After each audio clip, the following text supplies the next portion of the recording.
Welcome. Tonight, step into the world of Viking childhood, a place where courage was learned, not taught. As the fading light of a northern sunset gave way to deep twilight, young Viking children would eagerly finish their chores and join in the communal warmth of the longhouse. These weren't carefree days of idle play, but moments woven with purpose, learning through imitation, storytelling, and discovering resilience by doing.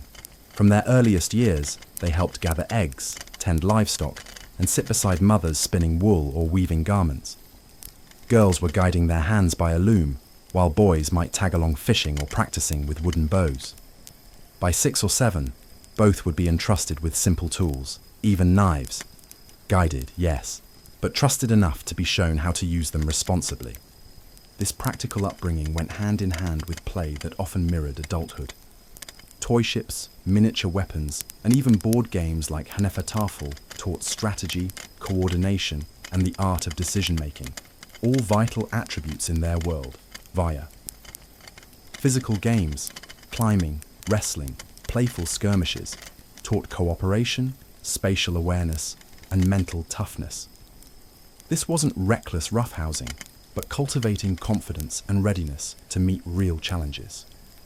What stands out most is the freedom Viking children experienced. They were granted significant autonomy to choose crafts or roles, to foster with another family, even to decide their future path, so long as their actions didn't bring dishonor. ulfadinjourney.blogspot.com. This early agency, coupled with hands-on responsibility, nurtured self-reliance and resilience, qualities modern childhood development increasingly recognizes as foundational for well-being. In this way, Viking childhood was a holistic training ground. Chores, play, and freedom interlaced in a seamless rhythm, cultivating confident, capable, and socially adept individuals primed for life in a world of both farm and fjord. From the moment a Viking child opened their eyes to the world, survival was not a concept to be taught. It was the very fabric of daily life. In a land carved by fjords and governed by the raw forces of nature, infants were not sheltered or coddled. Instead, from a young age, they were accustomed to chill breezes, rugged terrain, and the subtle lessons hidden in every gust of wind and crackling hearth flame. Even babies would often nap outdoors bundled in wool, learning, for better or worse, how to find calm amidst the cold. This early exposure to the elements was no accident. It was conscious preparation for a life shaped by endurance and adaptability. By the age of 6 months, a Viking toddler might be strapped unfastened, perched at the dinner bench beside elders, taught to balance not just on wooden stools, but within the rhythm of communal life. They learned that comfort was earned through experience. As they grew, each unbuttoned ride to the fields or forge became a quiet lesson in resilience, a reminder that safety often felt precarious and thriving demanded courage. The training intensified as these children crossed into their early years. From the first toddling steps, they joined chores, carrying water, gathering firewood, tending livestock. Work was not punishment, but a rite of passage. By helping to feed animals or thresh grain, they discovered responsibility, independence, and the value of their contributions. In this world, failure taught far more than praise ever could. The unvarnished feedback of a dropped bucket or a spilled grain was acceptance that roughness was the teacher and endurance its lesson. Rain or frost, the children remained outside. Their days spanned forests and fields rather than hearth-lit rooms. Like their modern Danish descendants, they climbed trees, built forts, started fires, learning risk and reward hand in hand. When they fell hard and rose again harder. Those who never stumbled were the ones least prepared for the unpredictable future. As they approached age 7 or 8, tasks scaled. Boys learned to build small boats, wield axes and craft tools. Girls engaged in weaving, animal care, and preparing food, a practical education woven into the rhythm of survival. Education was neither formal nor gentle. Instead, it was a constant apprenticeship. Every day presented a new trial, every success a small triumph, every mistake a seed of strength. Loneliness was just another teacher. Young ones often spent nights alone by the hearth or in outbuildings, practicing vigilance over livestock or fending off imagined threats. This solitude taught self-reliance and mental endurance. Rather than fear, they learned self-possessed calm, to watch, to listen, and to trust their judgment in the dark. This was not cruelty, it was preparation. Viking culture expected each individual early on to carry a share of hardship and responsibility. It was in the silent tension between child and forest, between toddling steps and bitter wind, that seeds of resilience were sown. And so, when storms descended or voyages began, those children rose ready. The landscape shaped them. They did not merely survive it. In a Viking settlement at dusk, light from the hearth spills across the longhouse, illuminating a family at work and gathering. The air is filled with murmurs of conversation and purposeful movement. Children helping with chores, siblings testing small skills, parents observing quietly. This is not a household driven by fear, but one built on trust and empowerment. From their earliest days, Viking parents resisted the instinct to overprotect. Instead, they guided, watchful but not hovering. When a child takes a first step across rough wooden boards, the parent stands close, ready, but it is the child who learns to balance and trust their own legs. A baby placed gently in the shallow walls of a straw bed learns the boundaries of their body. A toddler carries a small bowl of berries under the careful gaze of a sister, gaining steady hands through repeated practice. In this world, mistakes are not catastrophic, they are essential. That distinction, growing through observation rather than caution, is fundamental. You won't hear a Viking mother overreacting when a child stumbles. Instead, she offers a warm smile and an encouraging word. "Try again," she says. "You can do it." The tone is steady, compassionate, but never alarmist. Fear is not amplified. In modern terms, this would be overprotection, shielding children from every risk. But the Norse knew that over time, too much sheltering can breed fragility. By resisting dramatic reactions to missteps, they nurtured resilience instead. In these longhouses, children are not idle, they are participants. Community chores depend on them, fetching firewood, feeding animals, weaving basic cloth. This daily rhythm gives them purpose. They understand that their actions matter. A young boy leading a lamb away from the pen is not merely playing, he is contributing, and he knows his role matters. When children take responsibility, they learn self-confidence and community trust, pillars of emotional strength that modern parenting often neglects. Siblings too play a key role, not in fierce competition for attention, but in a natural, encouraging form of rivalry. The older sister teaches the younger how to sort flax fibers. The younger brother watches and then imitates. Soon, they swap roles, each gaining a sense of mastery and independence. They learn through doing, not directive instruction. The pride that comes from a job well done becomes the reward, not performance for praise alone. In modern households, many parents chronically overinterpret a child's anxiety or fear, rushing to the rescue. In Viking families, a child who flinches at thunder or trembles before a storm is gently soothed, not pitied. The caregiver might say, "Storms pass, and we stand firm together." They lend assurance, not dramatization. They share calm, not panic. This teaches children that feelings are normal and they can be held without escalating them. Rituals of inclusion reinforce all this. In spring, when lambing begins, every child gets a small task, cleaning pens or holding the young ones steady.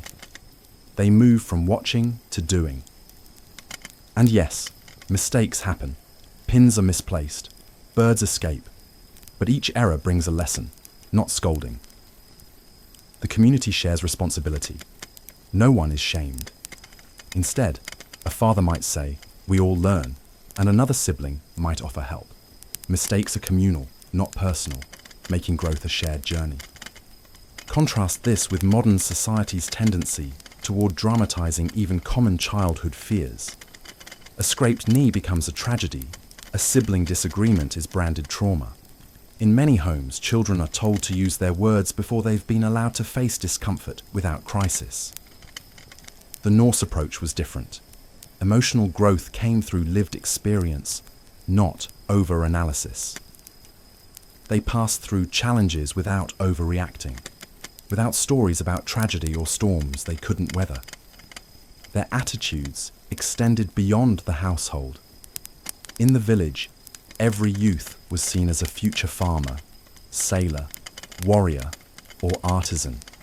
At a small market fair, a young teen might be given a simple tent to manage, collecting coins, offering wares. The community watches, but doesn't micromanage. When she fumbles her first transaction, the elder trader leans in. "Try again," he suggests. No lecture, just guidance. She tries again tomorrow. Each success is publicly noted. Each stumble is quietly corrected. It's a collective form of mentorship, without drama. There is no spotlight on failure, only on steady, measured improvement. By sharing tasks and roles with children, Viking society removed the concept of too small to help. Children grow accustomed to competence early, so when they face real danger later, they have internal templates. They have done hard work. They have overcome small falls, and they have been met without panic. The result? A child's emotional regulation is born not from therapy sessions, but from daily life. They learn to hold their own fear without letting it swell. They learn that roles come with responsibility, and that though they are small, their roles are real. They learn through observation and participation, not through constant reassurance that they can't cope. They trust themselves because they've seen themselves succeed. Perhaps one of the most powerful lessons comes from what doesn't happen. There is no dramatizing of danger, no helicoptering, no staged conversations about hypothetical threats. There is real life, with challenges, met calmly and shared communally. When children hear of an approaching storm, their eyes aren't widened in fear. They observe adults collect wood, secure the door, and settle in. They map fear directly onto action. Calm crisis management becomes the norm, and they emulate. A child who folds firewood without fuss learns early that even problems can be routine. When the time comes, they face a real challenge. Their default is not panic. It's breath, action, and confidence. Modern parenting often oscillates between overreaction and apathy. Viking parenting holds steady, not suppressing emotions, but not inflating them. They offered balance, an emotional container built on trust, competence, and responsibility. They resisted the instinct to either rescue or declare everything safe, preferring to provide context and practical task. By adulthood, these children carried inner reserves of quiet self-assurance. They could weather disappointments because they had been allowed to practice. They knew discomfort, took responsibility, and saw they could persist. They were not immune to fear, for who is, but they were met early on with the message, "You are part of this, you are capable, you are safe enough to try." Takeaway for today: what if we, as modern parents, shifted from dramatizing fear to contextualizing it? If a child falls, we could say, "That shows you tried something new. Good." If a sibling argument flares, we could add, "This is how we practice working things out." Instead of shielding every scrape, we share in the task of healing. And in community, be it extended family, classrooms, or groups, we can offer small roles to children, help set the table, run a minor errand, lead a simple story. Let failure be small, shared, and normal. Avoid overprotection. Let those early steps be watched, not feared. In that space, children grow not because we praise them, nor because we ridicule them, but because we trust them. And what grows fastest of all is trust in themselves. From the earliest memories of childhood, Viking boys and girls learned that play and duty were inseparable. They did not just play, they prepared. Whether heaving stones, balancing wooden swords, or outwitting opponents in strategy games, every activity had purpose. A child in a Viking family grew up amidst movement, challenge, and learning. Picture a crisp morning in a small Norse village. A group of children gathers near the shoreline. Some heft heavy stones, testing their strength and endurance. Others run barefoot across grass or trodden paths, racing to build speed and agility. A familiar voice calls, "Bring the swordwood here." Eagerly they scramble, carrying pieces of wood hollowed and balanced to resemble a real sword. With slow, practiced swings, they work on stance, discipline, and focus. These are games, but they are also the first lessons in warcraft. Inside a longhouse, in the softer winter light, toddlers cautiously grip a toy made for their small hands. A wooden sword whose hilt is rough-hewn but secure. They learn balance and control, practicing footwork, in imitation of their older brothers or their warriors passing through.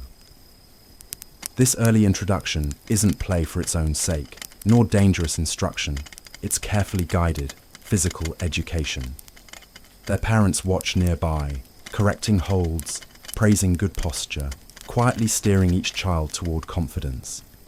By the time they are 8 or 10, boys are taking part in mock duels. The combat is controlled, soft wood, measured force, rules of engagement. They learn to respect structure, to follow instruction, and above all, to cultivate discipline. A failed strike becomes a lesson in patience. A moment of hesitation teaches calm. They spar with friends, siblings, and mentors under watchful adult supervision.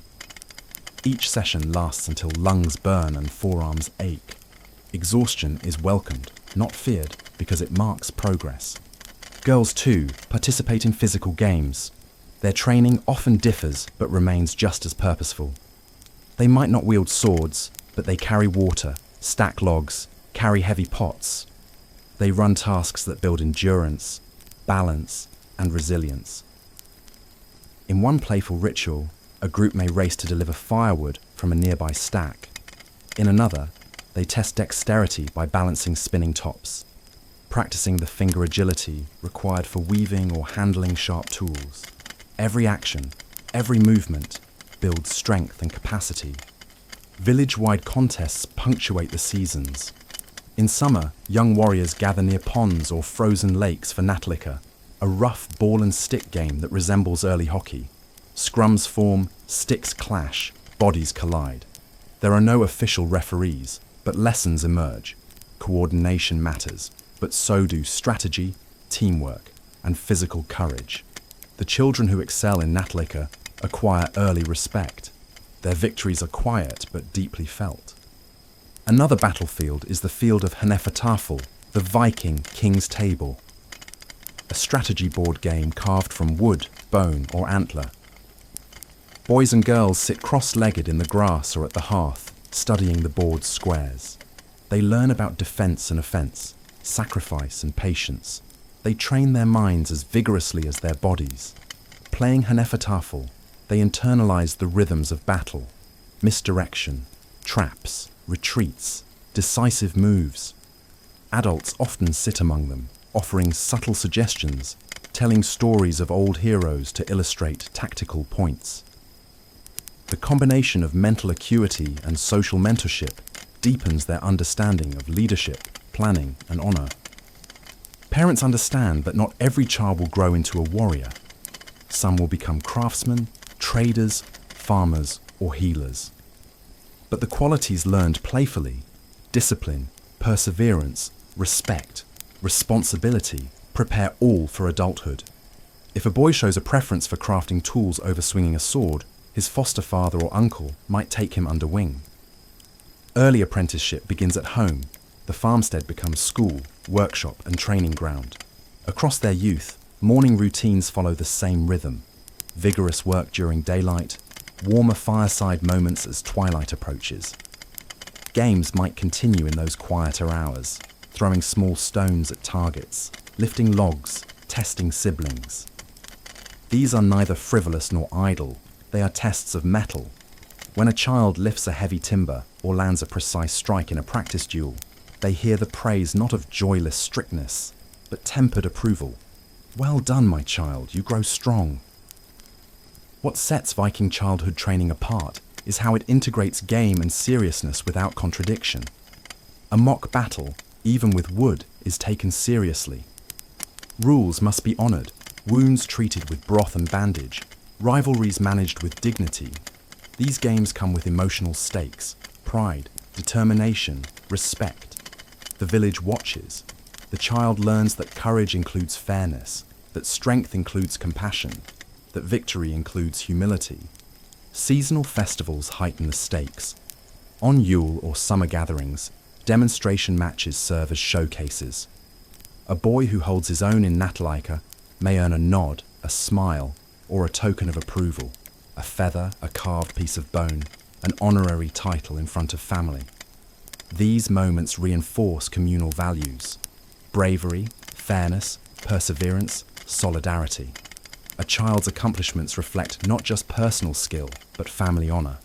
Girls similarly earn respect through contributions. Weaving, tending flocks, managing household tasks, and demonstrating strength in delivering wood or water. A girl who demonstrates endurance or skill in spinning becomes a role model, teaching younger sisters. These acts reinforce the message: all members matter, all have roles, all contribute to the strength of the clan. Within these playful trainings lies a foundation for future war readiness. When adolescent boys begin actual weapons training, the mindset has been formed. Discipline has been practiced. They expect hardship and calmly step past it. They listen to instruction and absorb lessons without embarrassment. Under the eye of a seasoned warrior, they learn advanced tactics, spear throwing, shield formation, rowing technique. But all these stand on what came before: daily games, small challenges mastered, that built strength and resilience over years. Girls entering adolescence follow parallel paths, learning the design and use of household tools, becoming familiar with herbal remedies and food preservation, practicing leadership within the household. They learn to make decisions: when to divide wood, when to call a helper, when to intervene in sibling squabbles. These responsibilities cultivate judgment, authority, reliability. Perhaps most important, children are allowed to fail. A misthrown spear, a stumbled word in storytelling, a lost Natalaika match, all are part of the process, not problems. Adults correct mistakes, encourage improvement, but do not shame. Failure is met with guidance, not punishment. The child learns that trying is valued more than winning, and that mistakes are lessons. This approach contrasts sharply with many modern patterns, where childhood play is often separated from adult purpose, and competition may feel like everything. For the Vikings, play and preparation were intertwined. Courage was cultivated gently, through repetition and community support. Physical and mental readiness emerged organically, not forced. By the age of adolescence, a young Norse person is ready, strong enough to lift timber or row a longboat, disciplined enough to hold a sword, strategic enough to think tactically, resilient enough to endure hardship, honourable enough to act responsibly. They have not just been trained, they have grown into strength. In today's terms, their play-based upbringing is like early childhood development on steroids, except it wasn't about optimization, it was life. Children who climbed trees, raced sticks, sparred, wrestled, strategized, carried burdens, spun wood, and built skills. They emerged as ready members of their community. They were physically confident, mentally adaptive, socially capable. And when war called, they did not stumble. They responded with familiarity. Their bodies knew effort. Their minds understood tactics. Their hearts accepted risk. Their spirits felt the pride of belonging. That is why, if we look closer, the Viking childhood was not an experiment in brutality. It was an educational philosophy rooted in trust. Trust that children can learn through play, that guided challenge shapes character, that community shapes resilience. Trust that strength and discipline can be nurtured not by pushing, but by unfolding through games, stories, chores, and the embrace of belonging. Modern parents and educators listening now may hear echoes of what could be. Lessons lie in this ancient mindset, that play can be preparation, that mistakes can mean growth, that courage and discipline can be grown gently. For the Vikings, life and learning were one. Their children did not play to be ready. They absorbed readiness naturally through living. And it worked. Children in Viking society grew up immersed in an understanding of life and death as part of a continuous cycle. Tales of Valhalla and the afterlife weren't reserved for warriors. From a young age, children learned that death was neither to be feared nor hidden. Instead, it was acknowledged openly as natural, even honorable. Parents spoke of fallen kin who awaited in halls of glory. There were no hushed whispers or away from child funerals. Death was family, woven into the very fabric of daily life. Babies who didn't survive infancy, unfortunately common in that era, were still mourned, sometimes privately buried, wrapped simply in cloth or robes and laid to rest near home. This intimate acceptance taught children that even the smallest life mattered. From the earliest age they grasped that death carries meaning, not just sadness, and that the deceased held a place in story and memory. As children grew, stories under the hearthlight described Valhalla's halls, Odin's golden roof, roaring feasts, the chosen Einherjar preparing for Ragnarok. They heard of Folkvanga, where Freyja welcomed half of those fallen in honor. They learned Hel's realm, quiet, shadowed, for those who passed without glory. They came to understand that fate, determined by the Norns, was inescapable, and that living honorably shaped where one might go. Death was destiny, not an end, but a transformation. This worldview gave children a profound sense of courage. They were taught that living bravely meant embracing death when it came, not fleeing from it. Instead of cowering from mortality, they focused on living with purpose, so their passing, even if untimely, would be respected.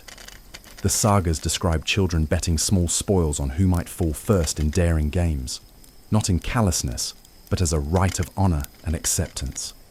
Dreams and omens also shaped youthful perspectives. Parents and seeresses interpreted children's dreams as messages from ancestors or the gods, not frightening visions. A child dreaming of a wolf or raven might be told it meant their spirit was watched and guided. Symbols carved on small amulets and rune tablets gave comfort. These weren't talismans against death, but reminders that life carried sacred meaning and ancestral protection. The presence of grave mounds and barrows close to homes offered physical reminders of ancestors. Children played near these mounds, hearing that the dead offered blessings for crops or insight. They learned that the boundary between life and death was permeable. Ancestral power lingered in the land. These were not places of terror, but of respect, guiding children to treat the earth and their predecessors with care. High-status ship burials and cremations shaped communal identity. Children witnessed neighbors preparing funeral pyres, laying weapons and goods alongside the fallen. They heard the singing of death chants, the poetic recording of a life's deeds, often recited by daughters or wives.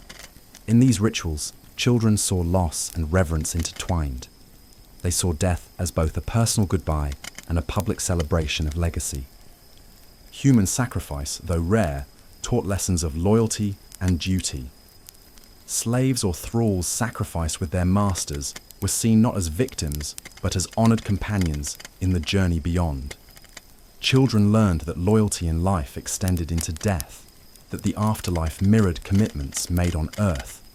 These harsh rituals reinforced the weight of bonds and the gravity of vows. Psychologically, this cultural approach prevented the terror or denial that plagues many modern societies. Without shying away from mortality, children grew up with acceptance rather than anxiety. They didn't hide death. They honored it. There was no taboo, no sanitization. They saw tears and grief alongside songs and sacrifice. They understood that death unites community, not shatters it. In contemporary societies, death is often removed behind hospital doors. Families shield children using euphemisms and avoidance. The result is fear, confusion, symptoms of anxiety, avoidance when loss inevitably strikes. In Viking childhood, by contrast, children had frameworks to make sense of death, from mythology, ritual, community stories. They learned sorrow, but with meaning. This upbringing fostered emotional resilience. When a grandparent passed, children understood their spirit remained linked to home and hearth. When a brother did not return from a raid, the family observed a memorial feast, recited his death chant, and children participated in the ritual. They didn't hide grief. They felt it, honored it, passed it along in song and memory. Today's media often masks death or sensationalizes it. Prognosis is kept secret until terminal. Funerals are styled for comfort rather than truth. By shielding children, we risk teaching them that death is unnatural, shameful, a failure. The Viking approach embraced mortality as natural, then framed it in communal, ritual, symbolic terms that supported psychological well-being. Even talk of dreams sustained openness. Children were encouraged to speak of visions. A child's dream of falling might prompt gentle inquiry. Have you spoken to the ancestors in your dreams lately? This validated inner life, rather than dismissing imagination as childish. It fostered a spiritual connection and acceptance of mystery. In a modern context, parents can learn from this. Instead of hiding death, speak openly at child's level. Invite them to tell any dream or worry. Frame loss in family stories. Create simple rituals, candles, songs, memory sharing that help children place death within life. Honor rather than fear, community rather than isolation. Children taught with death as companion grew into adults who carried less existential fear. Their psychological armor came not from optimism, but from honest inclusion. Like the Norns' thread, life and death were interwoven in their education. They carried grief woven with gratitude, sorrow balanced with pride. In death they found continuity, not erasure. This chapter has shown that in Viking childhood, death was not an enemy to hide from, but a companion to understand. The young were guided through its mysteries gently, openly, with ritual, myth, community. They learned honor, courage, resilience. We in modern times might not prepare children in the same way, but we can still borrow the principle. Include, explain, ritualize, honor. Replace fear with meaning, silence with story. In facing death openly, we strengthen life and children's capacity for it. There was a time when fear had a clear shape. A hungry wolf, a cold night, a shadow in the woods. But in today's world, fear is different. It's quieter, softer, but somehow always present. It hides in glowing screens, in anxious glances, in the heavy silence before a test. And it grows, slowly, in the hearts of children who were never given the chance to face it on their own terms. Modern children grow up surrounded by comfort, but not always by strength. Their rooms are warm, their beds soft, their days structured. And yet, their minds are restless. They fear the dark, even when night lights glow. They fear strangers, even when surrounded by people. They fear making mistakes, being judged, falling behind. Not because they are weak, but because we've taught them to be afraid. We protect them from scraped knees and failed attempts. We correct them before they can stumble. We hover, we cushion, we step in before the lesson can settle in. In doing so, we rob them of something ancient, something every Viking child once knew by heart. The quiet confidence that comes from falling and rising again. Viking children played with danger, not recklessly, but respectfully. They ran barefoot over rocks, climbed high trees, wrestled with friends in the dirt. They learned cold, hunger, solitude. These weren't punishments, they were teachers. They were reminders that fear could be understood, even befriended, that courage wasn't the absence of fear, but the decision to keep going anyway. Today's children are taught the opposite. They are surrounded by messages that say the world is dangerous, unpredictable, unforgiving. News flashes tragedies. Schools emphasize perfection. Screens deliver endless warnings. Mistakes are marked in red. Failure is feared. And slowly, fear becomes familiar. Not the kind that protects, but the kind that paralyzes. We call it anxiety. We call it stress. But beneath the labels is something simpler. A missing rite of passage. A missing firewalk. A missing long night alone under the stars. Children today are rarely alone. Every moment is filled with sound, with images, with voices, with guidance. They are rarely still, rarely unobserved, rarely uncertain. And yet, it is in those quiet, uncertain moments that courage grows best. We've created a culture of control, a world where risk is removed, where exploration is scheduled, where independence is delayed, where solitude is discouraged. We have filled every gap with noise, and in doing so, left no room for bravery. Viking children were not fearless. They cried, they stumbled, they feared death, storms, monsters from old stories, but they were taught how to live beside fear, not beneath it. They were not told, "You'll be fine." They were told, "You'll figure it out." They were not told, "Be careful." They were told, "Be strong." And so they grew into strength. Modern children are praised for caution, for obedience, for staying safe. But deep down, many long for something more. You can see it in their games, their questions, their dreams. They want to test themselves, to climb, to build, to lead, to fall, to rise. But when every risk is removed, every danger hidden, every moment curated, what's left to conquer? A Viking child learned early, fear is not the enemy. Fear is the signal, the beginning, the path. They were taught to enter the forest, not wait at its edge, to carry a blade, not just to use it, but to understand its weight. Today, we give children tools with no weight, words with no meaning, safety with no risk. And they feel the difference, even if they can't name it. They feel the hunger for challenge, for solitude, for something real. That hunger doesn't go away, it just turns inward, into anxiety, into doubt, into a quiet voice asking, "Am I ready? Am I enough?" The answer, of course, is yes, but not because they've never failed, because they haven't yet had the chance. We say we want strong children, but we build weak foundations. Not because we don't care, but because we forgot. We forgot that children are not glass. They are fire, and fire needs air to burn. So what did we lose? We lost trust in the child, in the process, in the old ways of becoming. We lost stories that built courage. We lost nights around the fire where fear could be named and tamed. We lost rituals that marked growth. We lost space for silence, for struggle, for surprise. And most of all, we lost respect for fear itself. Now we ask, is fear something we're born with or something we're taught? Maybe it's both. Maybe fear begins as instinct, but becomes something else when fed too often, too early, too loudly. Maybe it grows when we hide every danger, when we explain every shadow, when we never let children sit in mystery for long enough to hear their own heartbeat. Maybe the question isn't whether fear is natural, but whether we still remember how to teach courage. The Vikings did.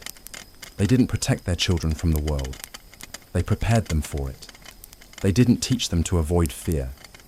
They taught them to greet it with open eyes, steady breath, and a whisper, "I am ready." Maybe, just maybe, it's time we did the same. The fire has dimmed now. Nature holds its own wisdom. In the wilds of Viking-age Scandinavia, children were more than playmates of the forest. They were students of its rhythms and teachers of its silence. This chapter explores how solitude, elemental sounds, and a profound bond with nature shaped young minds, nurturing resilience, focus, and inner peace. From an early age, Viking children were guided beyond the longhouse. A child might spend hours wandering the edge of the forest, building simple shelters, collecting water, or watching birds, and in that stillness, they learned to listen. The whisper of wind through branches, the distant crash of waves on rocky shores, or the call of a lone goose overhead. These were not distractions, but lessons. They taught patience, observation, and a gentle awareness of life's subtle rhythms. In forests where silence meant alertness, children developed attunement to movement, shape, and change. In those spaces, the natural world became both playground and mentor, offering psychological nourishment in a way modern life struggles to replicate. The psychological impact was profound. Immersed in silence under tall pines or along misty fjords, children learned to slow their breath and steady their minds.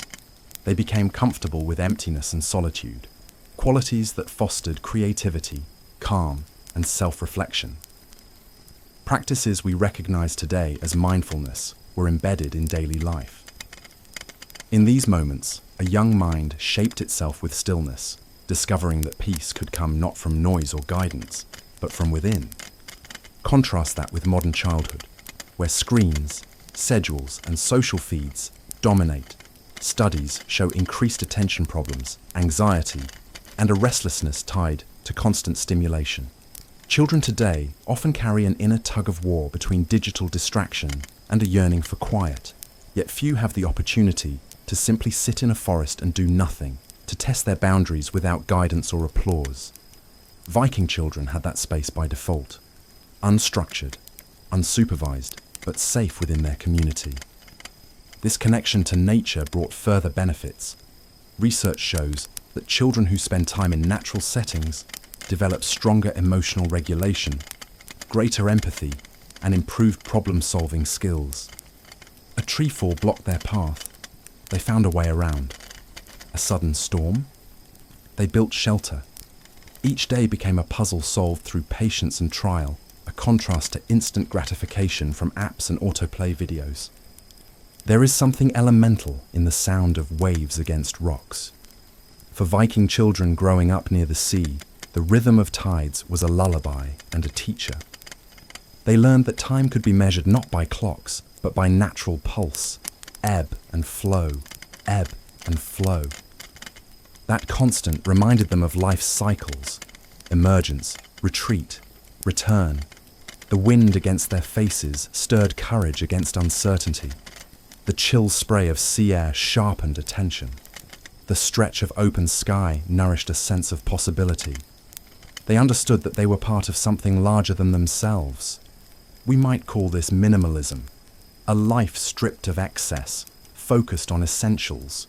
Fewer toys, fewer screens, fewer distractions, yet more opportunity for imagination.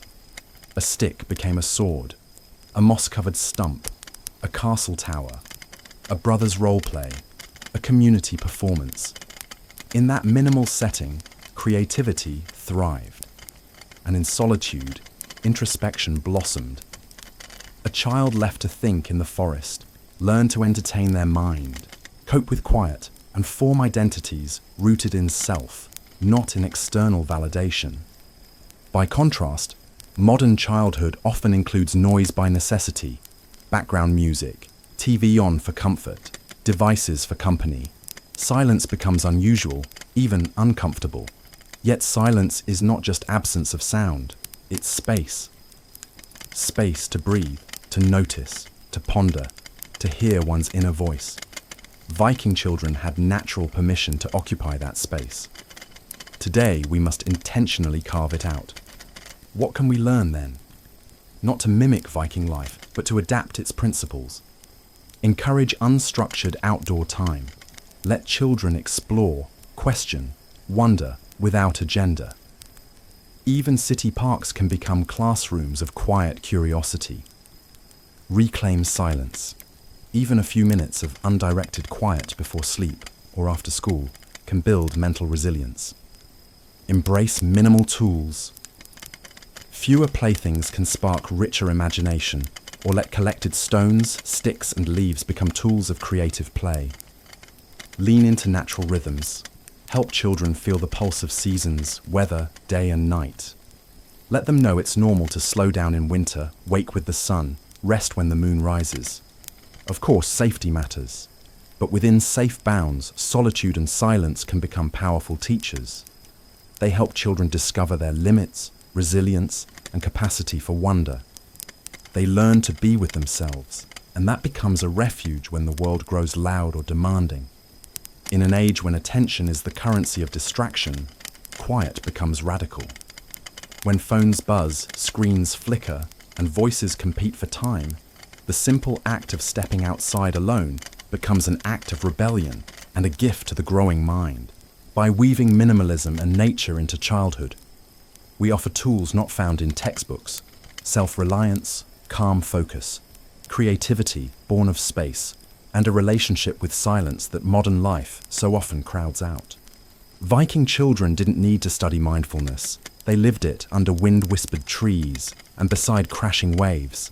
And while we can't replicate their world, we can reclaim its silence, its rhythms, its invitation to sit, listen, and simply be. Its warm orange glow flickers gently against the wooden walls of a Viking longhouse. Shadows stretch slowly, like tired arms reaching for rest.